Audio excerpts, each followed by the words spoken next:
do. Let's be really clear about what this is. Let's call it by its name. It's racism.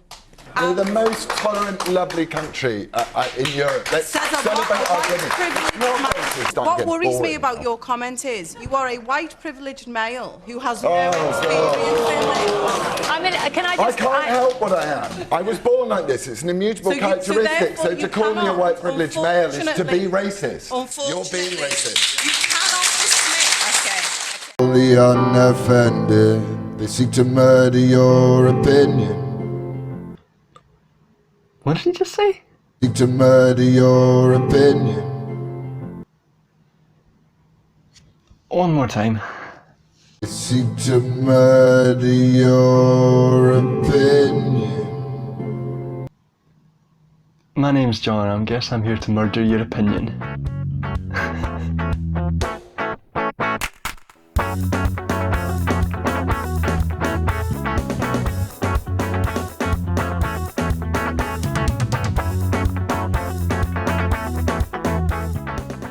The scarecrow who's seeking a brain and, by the looks of it, a heart in those two clips that you just saw is actor radicalised by YouTube, Laurence Fox. Now this video isn't going to be a takedown, a dunking on Mr. Fox, but his views are useful as a jumping off point for a discussion of privilege, and specifically white privilege. I'm here going to use quite a few clips of this not so fantastic Mr. Fox because he's like a vault of right-wing talking points, but again, I don't really care about him. I think he's probably a deeply boring, probably quite sad man, but I think he's more interesting as a sort of embodiment of the concept of white privilege.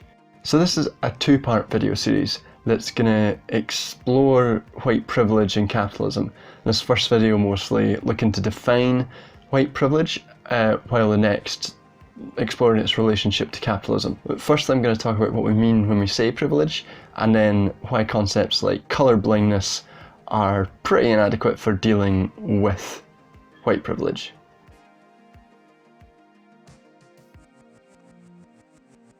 So there's a common refrain which, like sunrise in the morning, always falls out of white mouths when we talk about privilege. Where's my privilege? White people often hear the words privilege and think, well, I've not got much, I don't see that much, I'm struggling, my bills are getting higher and higher, I hardly live in the lap of luxury. You have a lot of white, working class, poor people who do not feel that they are privileged because of their race. But this is a misunderstanding of what privilege is. It's not that all white people live in this lap of luxury, that our lives are necessarily easy.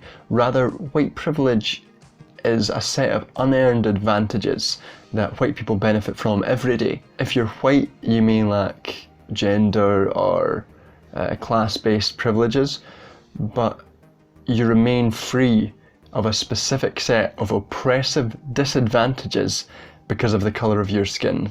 In her book, Why I'm No Longer Talking to White People About Race, Renée Edo-Lodge describes white privilege like this. White privilege is the absence of the consequences of racism, an absence of the structural discrimination, an absence of your race being viewed as a problem first and foremost, an absence of less likely to succeed because of my race. It's an absence of funny looks directed at you because you're believed to be in the wrong place, an absence of cultural expectations, an absence of violence being enacted on your ancestors because of the colour of their skin, an absence of a lifetime of marginalisation and othering, exclusion from the narrative of being human. In sum, white privilege is the idea that if you're white, your race has positively, or to put it another way, not negatively, impacted your life. What's more, if you're white, you probably haven't even noticed this. Like a fish doesn't notice the water it's swimming in, white people don't notice the privilege surrounding us. We don't notice that white lives are considered average or neutral, the norm. We don't notice that whiteness gives us permission to speak in any circumstance without fear of being pigeonholed because of the colour of our skin. It gives us permission to walk through a shop without being tailed by security guards. Privilege serves to systematically overpower certain groups based on race. or indeed gender or class. And as academic and anti-racist campaigner Peggy McIntosh put it, privilege offers a kind of social permission for the privileged group to be at best thoughtless and at worst murderous. In concrete terms, a poll by ICM and commissioned by The Guardian found that 38% of people from ethnic minority backgrounds had been falsely accused of shoplifting, compared to just 14% of white people. And black people were the most likely to be falsely suspected. People of colour were more than twice as likely than white people to have encountered abuse or rudeness from strangers in the past week. Another study found that in academia, the field in which I operate, just 0.1% of professors are black women, while 68% are white men. And so you combine that with slavery, and then you look at Jim Crow laws. You didn't let black people in America live in the areas that they wanted to live in. They couldn't get loans from the banks that they wanted to get loans from. And then on top of that, when they started getting the loans from American banks were found to be giving them higher interest rates when in fact they were the same risk as many of the other races that they were giving loans to. So, white privilege isn't necessarily being free from judgment based on the colour of your skin. Rather, it's a set of advantages guaranteed to you for being born white into a white supremacist society. So if we relate back to this clip of Laurence Fox... I can't help what I am. I was born like this. It's an immutable characteristic. So to call me a white privileged male is to be racist. You're being racist. We can see how nonsensical his idea of things is. He argues that it's racist to point out that he's a white privileged man as an explanation for why he doesn't think Britain is racist or sexist. Fox is so completely removed from the reality that his skin has afforded him advantages, and for what's worth his class and his gender too, he interprets the mere suggestion of it as a personal attack on him. The discussion of societal racism and white people's tendency to be oblivious to it is thrown out and replaced by his feelings of personal victimization because he can't help the colour of his skin. And he can't help the colour of his skin, but that's not the point, Laurence. Like, you're not being asked to shed your skin, you're just being asked to recognise that your skin has blinded you. It's so hard not to get dragged into just dunking on Laurence Fox, because although it'd be cathartic and probably quite fun, he's not that important, he's not that interesting. He's just like the conveyor of this crap, he's just a sewer, really. I suppose sewers are quite interesting. We always go in the sewer. Why? Why? There's stuff down there. Yeah, I mean, man, don't knock the sewer until you try the sewer.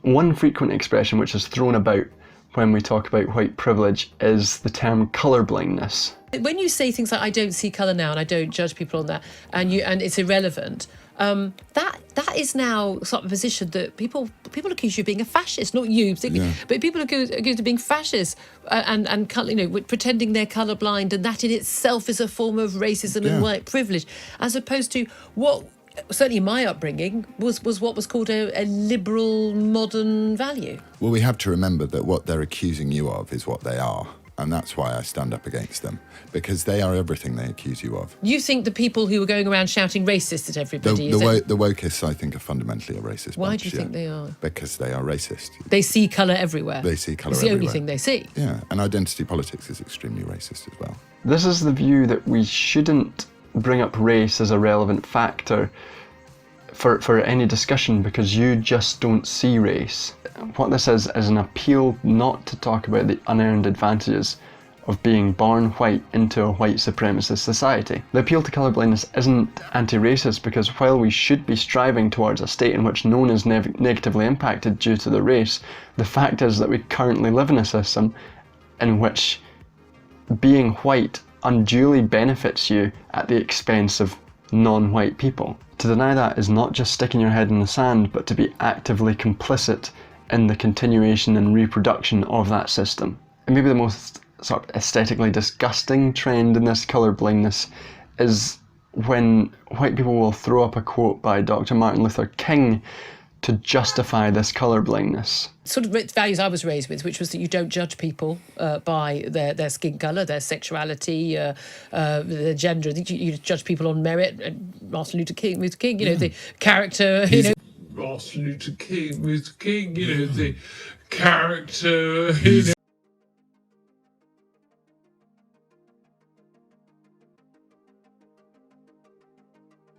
Often white people will fling out this quote as like a perverse defence against talking about how society has given them undue advantages because of the colour of their skin. But even as a snapshot with no context, the quote doesn't really support their position. Recognising that a white person has a set of unearned advantages, which, because we live in a white supremacist society, they might be unaware of, is not judging a person's character. For example, if we return to the first clip. I can't help what I am. I was born like this. It's an immutable characteristic. So to call me a white privileged male is to be racist. You're being racist. Fox's character is not being judged because he's a white privileged man. Rather, his ability to perceive racism and sexism in the country is being questioned because, as we've seen, when you're privileged, it's hard for those who hold it to perceive it. When we do start to rightly judge Fox's character is his reaction to being confronted by that privilege. He reacts with ridicule and hostility. This is when we can really begin to see the emptiness which defines the content of his character. But again, trying to not focus on dunking on Laurence Fox and his bizarre cry for help.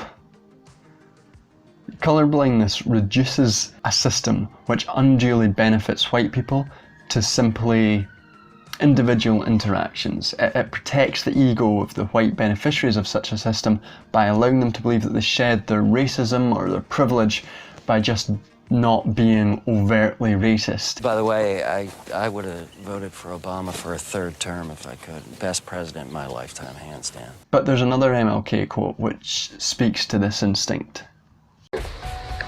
First, I must confess that over the past few years I have been gravely disappointed with the white moderate.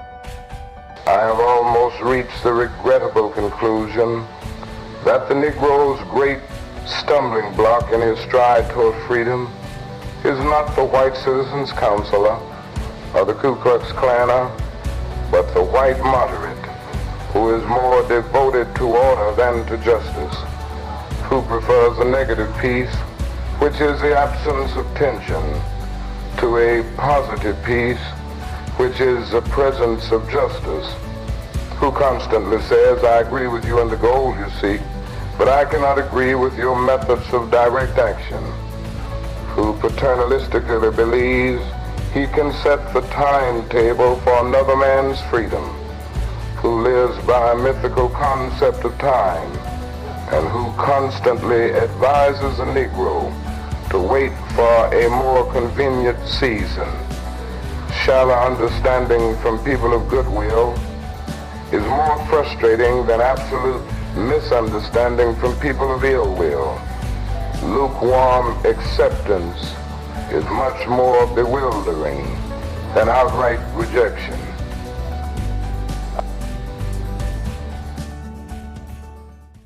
This speaks to that instinct of colourblindness. It pushes back against the idea that only if you're screaming white supremacist slogans can you be an impediment to liberation.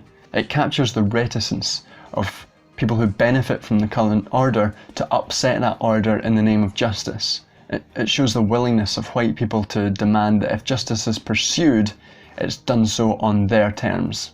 Lisa Delpit, in her paper The Silence Dialogue, offers some support for this perspective when she points out that when power is being emphasised, then its expressions tend to be more direct and overt. But when that power is seeking to be de-emphasised, there tends to be a move towards more indirect communication.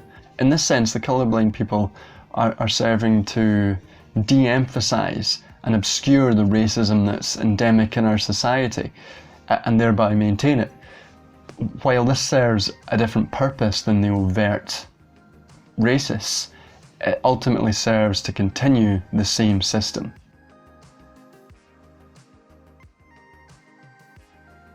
White privilege is the subject of so much reactionary rage and a huge amount of misunderstanding. It's not an indictment of individual white people, nor is it a claim that all white people live luxurious lives. Rather, it is the set of unearned advantages afforded to white people for existing in a white supremacist system. This isn't an appeal to like so-called white guilt either. I often feel like white guilt is a way for privileged white people to pretend to themselves in a sort of performative way that they're being progressive while actually not making any steps towards change. Positive action from white people, not performative guilt, is what's needed. Only by recognising that racism and white privilege are systemic issues in society can we ever seek to challenge them. I would thoroughly recommend Rennie Edo-Lodge's book, Why I'm No Longer Talking to White People About Race, is a far more comprehensive exploration of white privilege. But here I sought to clarify what white privilege is. In the next one I'll explore how white privilege emerged and how it's tied to capitalism. Underplaying race as a mode of oppression is a trait which is expressed across the political spectrum. So in the next video I will try and show how anti-racism is essential to any critique of capitalism. So that's it.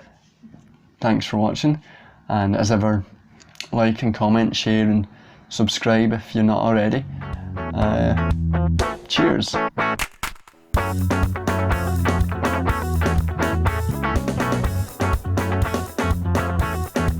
I really do want to just dunk on Laurence Fox though. The unoffended, they seek to murder your opinion. It's the most divorced midlife crisis thing ever. It's like condensed into boring fash folk rock. But I won't dunk on Laurence Fox.